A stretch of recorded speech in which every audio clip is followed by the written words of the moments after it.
Comment puis-je décrire les subtilités de l'amour de mon aimable Jésus, qui avec générosité, et même avec excès, contracta son mariage spirituel avec moi et me donna mes nouvelles règles de vie.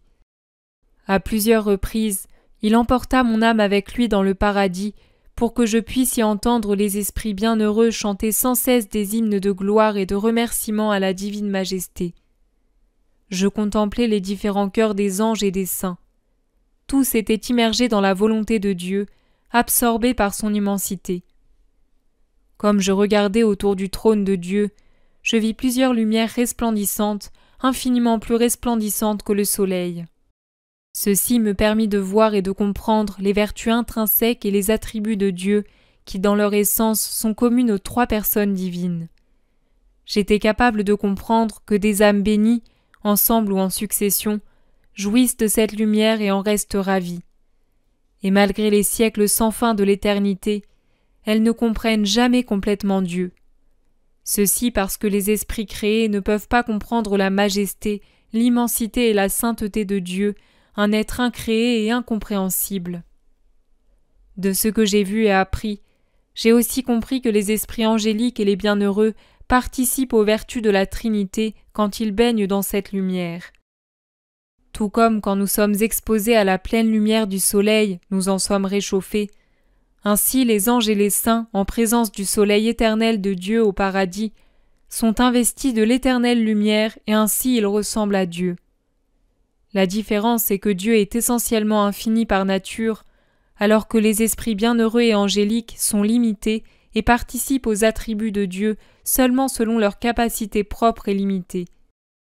Dieu, le soleil éternel et infini, donne tout de lui-même sans jamais rien perdre, alors que les créatures, qui sont essentiellement participantes, ressemblent au soleil éternel seulement selon la très petite grandeur et magnitude de leur propre soleil.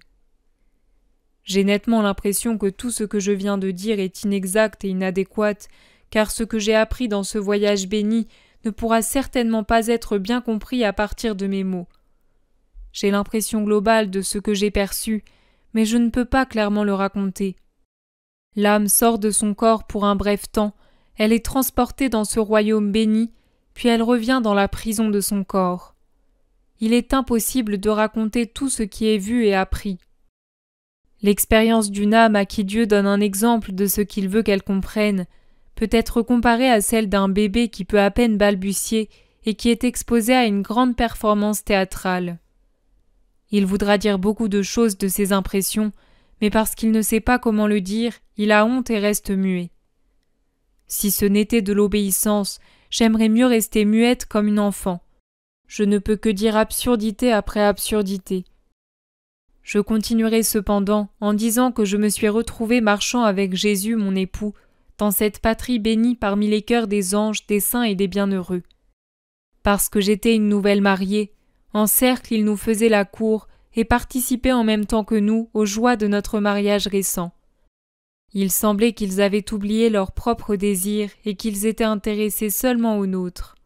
S'adressant aux saints, Jésus dit « À cause de sa fidélité à ma grâce, cette âme est devenue un triomphe et un prodige de mon amour. » Puis il me présenta aux anges et leur dit « Voyez comment mon amour pour elle a tout surpassé. » Il me plaça ensuite dans le siège de gloire pour lequel il m'a rendu digne, et il me dit « Ici est ta place de gloire, et personne ne pourra te la prendre. » Je croyais qu'il voulait dire que je ne retournerais pas sur la terre, mais hélas, du moment que je fus convaincu de cela, je me suis retrouvé entre les murs de mon corps.